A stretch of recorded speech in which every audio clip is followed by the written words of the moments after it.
दोस्तों शाम के बज रहे हैं 4:30 और अभी तक मैंने 17,600 का माल बेच दिया है। और अगर पेंट की बात करें तो लगभग 48,000 रुपये का पेंट आज निकल चुका है ना। 48,300 कुछ का पेंट मैंने सुबह से बेच दिया। ये दुकान दोस्तों मैंने स्टार्ट की थी आज से लगभग 7 साल पहले, है ना। और इस दुकान को जब मैंने स्टार्ट किया था तो मैंने जो घर से कैपिटल लगाई थी वो थी 2.5 लाख रुपए। एक बार 2 लाख लिए थे और एक बार 50,000 लिए थे मैंने घर से, है ना। और रेंट पे ये दुकान है। इसका रेंट है दोस्तों 8,000 रुपये पर मंथ, है ना, विथ लाइट बिल, है ना। दुकान का बस इन दोनों कमरों का बिल है, रेंट है 8,000 रुपये। और मेन रोड पे दुकान है ना। तो थोड़ा एक्सपेंसिव रेंट है ना। उसके बाद दोस्तों मैंने एक 2 साल 2.5 लाख रुपए की कैपिटल के साथ मैंने दुकान चलाई। और 2 साल चलाने के बाद मैंने एक लोन लिया था, है ना। उद्यम क्रांति वाला लोन आता है जो, वो लोन मैंने लिया था। वो लोन दोस्तों मैंने लिया था 8 लाख का लोन लिया था मैंने। और 8 लाख लोन लगाने के बाद मेरी जो कैपिटल हो गई थी वो लगभग 12.5 से 13 लाख रुपए हो गई थी, है ना। कुछ पैसा खर्च भी हो गया था और कुछ कैपिटल मेरी पहले से बन गई थी। मैं दोस्तों साल के लास्ट दिन मतलब जो फाइनेंशियल ईयर होता है 31 मार्च को ख़त्म होता है। 31 मार्च को मैं पूरी दुकान का हर साल वैल्यूएशन करता हूँ कि दुकान में कितने का माल रखा हुआ है ना। और कितना मेरे जो क्रेडिट जो मैंने उधार माल लिया था वो सब माइनस प्लस करके सारी कैलकुलेशन करके मैं ये जानता हूँ कि साल के एंड में मेरे पास कितनी कैपिटल बचती है दुकान में। मैंने दोस्तों 2019 में दुकान खोली थी, तब मेरी कैपिटल थी 2.5 लाख रुपए। वही 2.5 लाख की कैपिटल सन 2021 में 12.5 लाख की कैपिटल बन गई थी लोन लेने के बाद, है ना। और वही कैपिटल 2023 में चल के लगभग 17 से 17.5 लाख रुपए के आसपास आ रही थी। और दोस्तों जो लास्ट ईयर मैंने कैलकुलेट किया था सन 2025 में 31 मार्च में, तो मेरी कैपिटल आ रही थी 25 लाख समथिंग, है ना। उसके बावजूद दोस्तों ये तो मेरी कैपिटल थी, 25 लाख रुपए कैपिटल थी। उसके बाद कई खर्चे होते हैं दुकान के, है ना। लगभग मेरी किस्तें भी हैं लोन की, वो सब का खर्चे अगर मैं जोड़ूँ ना, आपको पेन और पेपर से समझाता हूँ सारे खर्चे।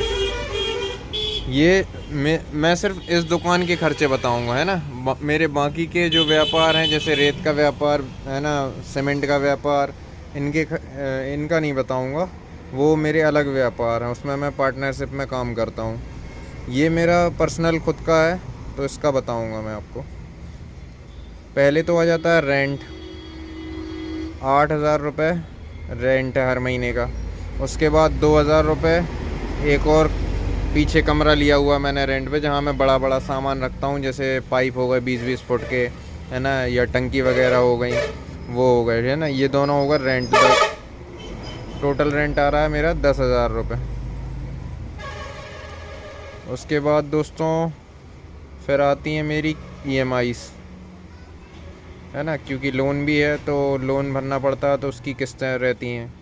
तो 22,300 रुपये ये मेरी किस्त है ना। और एक किस्त है 3,000 रुपये की और एक किस्त है मेरी 2,000 रुपये की। ये मेरी टोटल किस्तें हैं। तो 25, 26, 27,000 रुपये किस्तें हैं। ये तो हो गया 27,000 की EMI, है ना। उसके बाद दोस्तों दुकान के और भी छोटे मोटे खर्चे होते हैं, जैसे कोई ग्राहक आ जाता है तो चाय बुलवानी पड़ती है ना। कभी किसी को कॉफ़ी बुलवानी पड़ती है, कभी कोल्ड ड्रिंक बुलवानी पड़ती है, या और कोई छोटे मोटे जो खर्चे हो जाते हैं। मेरे पेट्रोल के खर्चे हो जाते हैं, है ना। साइटों पे जाता हूँ तो पेट्रोल भी लगता है। तो लगभग 3,000 रुपये का मान लो मेरा महीने भर का पेट्रोल, और लगभग 3,000 रुपये का मान लो ये छोटे मोटे खर्चे, है ना। और उसके बाद दोस्तों ये हो जाते हैं टोटल मिला के 27 और 10 37 और 6 43,000 रुपये। ये 1 महीने का मेरा खर्च है ना। इसके मतलब अगर मैं महीने भर में 43,000 रुपये कमा रहा हूँ ना, तो मैं 1 रुपये भी नहीं कमा रहा हूँ। मैं सिर्फ दुकान का खर्च निकाल रहा हूँ। इसको भरने के बाद अगर मैं 10 रुपये कमाऊँगा ना, तो वो 10 रुपये मेरी जेब में जाएगा, है ना। और ये निकालना शुरू में तो मुश्किल होता है, लेकिन एक टाइम ऐसा आता है कि ये आराम से निकलने लगता है। अगर आप अच्छे से दुकानदारी करें तो बहुत आराम से निकलेगा। ईमानदारी से और अच्छे से और सबसे व्यवहार बना के दुकानदारी करें और अच्छी क्वालिटी का सामान बेचें, तो ये खर्च भी बहुत आराम से निकल आएगा। उसके बाद दोस्तों, दुकान चलाने में बहुत चीज़ों का ध्यान रखना पड़ता है। वो चीज़ें मैं आपको बीच बीच में बताता जाता हूँ, तो उन चीज़ों पे ध्यान रखा करो, है ना। ये सिर्फ वीडियोस नहीं है, ये वीडियोस मतलब मैं ऐसे ही नहीं बनाता हूँ। इससे आपको बहुत कुछ सीखने मिलेगा कि जो मेरा एक्सपीरियंस है, जो मैंने गलतियाँ की हैं, वो गलतियाँ आप ना करें। और जो आइडिया मुझे लेट पता चले वो आपको जल्दी पता चल जाए, है ना। और जो गाइडेंस मुझे नहीं मिला वो गाइडेंस आपको मिल जाए। मेरे साथ एक गलती और हुई थी दोस्तों। जब मैंने 8 लाख का लोन पास करवाया था, तो मैं एक भैया के साथ सामान ख़रीदने गया था, तो उन्होंने मुझे प्रॉपर गाइडेंस नहीं दिया। उन्होंने मेरे को हल्के में लिया कि हाँ ठीक है, इसके तो 8 लाख रुपए कैसे भी खर्च करवा देते हैं ना। उसने मतलब ये नहीं समझा कि मतलब मेरा दोस्त है या मेरा भाई है ना, तो उसको अच्छी जगह अच्छे पैसे खर्च करवाएं, अच्छे से करवाएं पैसे खर्च। तो मैंने ऐसा माल भी मंगा लिया जो मेरी दुकान पे जाम था, और लगभग सारा जो भी माल मैंने 8 लाख रुपए में ख़रीदा था, वो मेरे को उसमें 2-2.5 लाख का नुकसान हो गया था। मतलब वो महंगे रेट पे मेरे को मिला था और अच्छी क्वालिटी का भी नहीं था। आज की डेट में दोस्तों मैं उससे अच्छी क्वालिटी का माल उससे कहीं ज़्यादा कम रेट में ख़रीद लेता हूँ। अब मेरे को इतना एक्सपीरियंस हो गया है, तो इन चीज़ों का आपको नॉलेज मिलेगा, तभी आप लोग प्रॉफिट में रह पाओगे। अगर इन चीज़ों का आपको बाद में पता चलेगा, जैसे मुझे बाद में पता चला था, तो शायद आप भी पछताओगे कि यार इतना टाइम लग गया ग्रो करने में दुकान, है ना। मैं आपको एक रियल इंसिडेंट बताता हूँ। मेरा एक फ्रेंड है, मेरे को आज से 3 साल पहले उसका कॉल आया था कि भाई मेरे पास 2 लाख रुपए हैं और मेरे को हार्डवेयर की दुकान चालू करनी है। मैंने उसे 2 लाख रुपए खर्च करने में इतनी अच्छे से मदद की थी दोस्तों। इतने अच्छे लोगों से मैंने उसे मिलवाया और उसका सामान ख़रीदवाया, है ना। उसकी दुकान व्यवस्थित जमवाई। अभी कुछ दिन पहले रिसेंटली उसका फ़ोन आया था मेरे को, 1 हफ़्ते पहले। बोला आपसे मिलना है भैया। मैंने बोला आजा।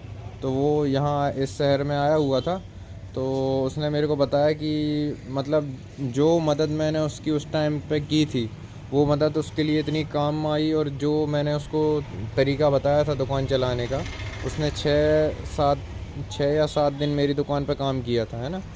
तो उसको मैंने काफ़ी कुछ सिखा दिया था 6-7 दिनों में। तभी से दोस्तों उसने इतना बेहतर तरीके से दुकान चलाया और आज की डेट में एक सफल व्यापारी है और लगभग 20 से 25 लाख का माल उसकी दुकान पे भी आज है ना।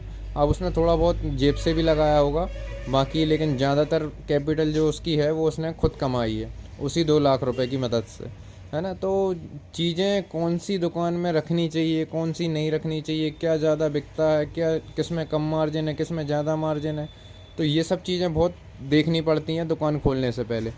ऐसा नहीं है कि 2 लाख रुपए में आप कोई भी माल ला के दुकान में रख लिया और फिर बाद में आप 1 साल बाद बोलो कि यार नहीं मैं तो ग्रो ही नहीं कर पा रहा हूँ।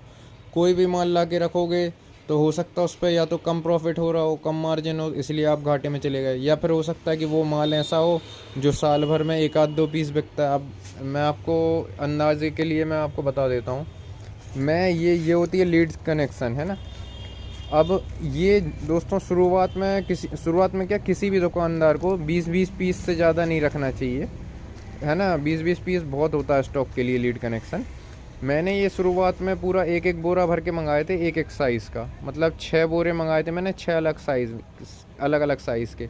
एक बोरे में दोस्तों 500 पीस निकलते हैं, है ना। तो ये गलती आप लोग मत करिए। वो मेरा सारा पैसा जाम हो गया फालतू में, उसको मेरे को तो बैंक का ब्याज लग ही गया, है ना, और साथ में रेंट भी लग रहा था। लेकिन ये गलतियाँ आप लोग ना करें, ये गाइडेंस मैं आपको देना चाहता हूँ, है ना। ये गाइडेंस मेरे को कभी नहीं मिला, ये मैंने खुद सीखा है अपने 7 साल के धंधा करके, है ना। तो इन चीज़ों का विशेष ध्यान रखें।